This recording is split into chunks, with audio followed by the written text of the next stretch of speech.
morning guys. So, punta kami ng farm namin. So, it's too early, 6 o'clock in the morning. So, ayan, bibisitahin namin doon yung farm kasi nga, ang tagal na namin hindi pumunta doon. Tapos, pag pumunta ako doon, dinadala ko yung mga lumang damit, tapos nagdadala kami ng rice, ulam. So, yun ang ginagawa namin. Tapos, para yung ibang, hindi ko na ino-online yung ibang mga damit na yon. So, binibigay ko, sinishare ko dun sa kanila. Tapos, hindi talaga lagi makalimutan yung ulam at rice. So, lagi kami may dala nun para at least, kahit pa paano, pagdating namin doon, may rice kami at may ulam. Kasi malayo yung, doon, parang talipapa nila. So, nagdadala talaga kami ng mga pagkain pag pumunta kami ng farm. So, ang tagal ko nang hindi pumunta, siguro, hindi, kakapunta ko lang doon kasi yung pinsan ko nga nagkaroon ng problema doon, inatake. So, ayun. Kaya bibisitahin ko muna yung farm namin kasi ngayon, although busy naman, pero kailangan namin puntahan doon, i-check. So, samahan nyo kami guys mag-road trip papuntang Siniluan. So, tingnan natin kung, kasi minsan, nagpapalinis ako doon pero hindi ko talaga carry kapag lagi kasi nga alam mo yung tubo ng tubo yung damo tapos hindi nauubos, parang mga ilang weeks lang meron na naman. So ganun talaga, mag-aano ka talaga doon, gagastos ka talaga sa mga damo kasi hindi talaga siya maalis lalo na kapag malaki yung lupa. So yun ang pinaka-risky doon kasi nga maya-maya tas kung wala kang income, so napakahirap guys. So yun lang guys yung ma-share ko sa inyo, and thank you so much for watching, and don't forget to click the notification bell. Abangan nyo yung road trip namin, magbisita doon sa farm. Morning! Road trip na naman tayo kasi nga maagang-maaga mag-road trip, tas inaayos namin yung mga dadalhin.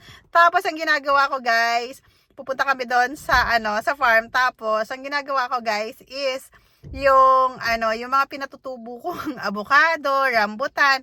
Kasi yung iba namatay kasi siya. So pakita ko sa inyo mamaya. Yun yung ginagawa ko, dinadala ko doon. So madami naman, pero hindi ganoon siya kadami. Kasi namatay, hindi na alagaan ng mga alaga ko doon sa kabilang bahay. Doon ko kasi pinatubo dahil mas malaki yung place kaysa dito sa place ko. Hindi ganun kalaki. So nilagay ko doon sa kabilang bahay, pero on the problem naman, hindi nila inalagaan, namatay yung ibang mga pinatubo ko, yung mga rambutan ko, may chiko, ganun. Avocado lang ang nag-survive. Yun lagi yung nagsusurvive talaga yung avocado, guys. Aking mga durian, saka papaya. Kami, dala-dala namin yung mga luma. Na kami. Lalabas na kami. So, ayan. Start na kami mag-drive.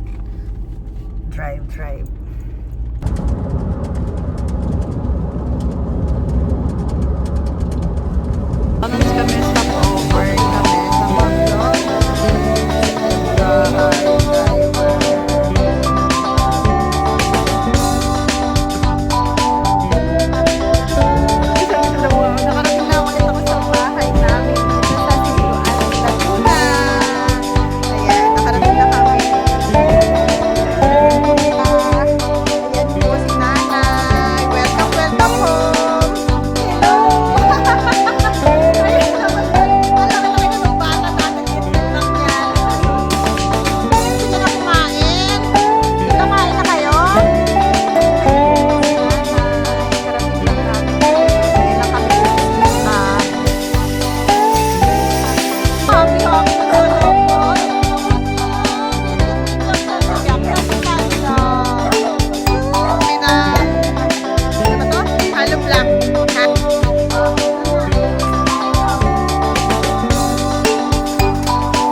Guys, eto nakaupo na ako dito sa bahay namin.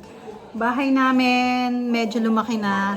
Hindi na like before na parang yung kesame nasa ano namin. Pero ngayon, okay na siya. Nagluluto lang kami kasi uling yung ginagamit namin. Wala kaming gas. Ay na ng abukadong tanim ko. Ito na yung tanim ko. Tapos may isa pa to.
Yung lupa na to, kung sinong may gusto.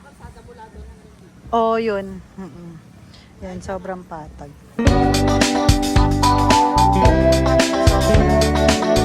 Ito yung sa barangay.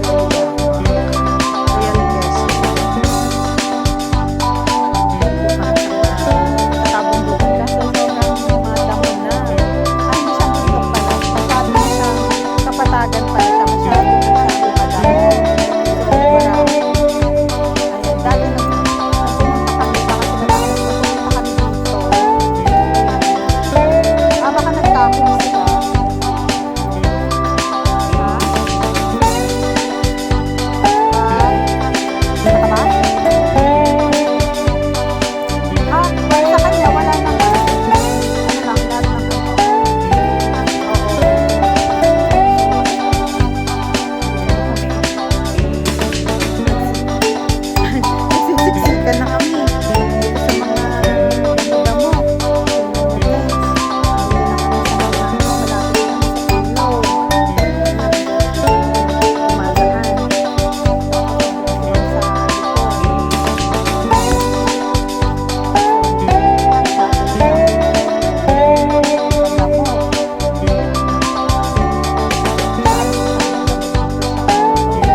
mag-adventure po kami.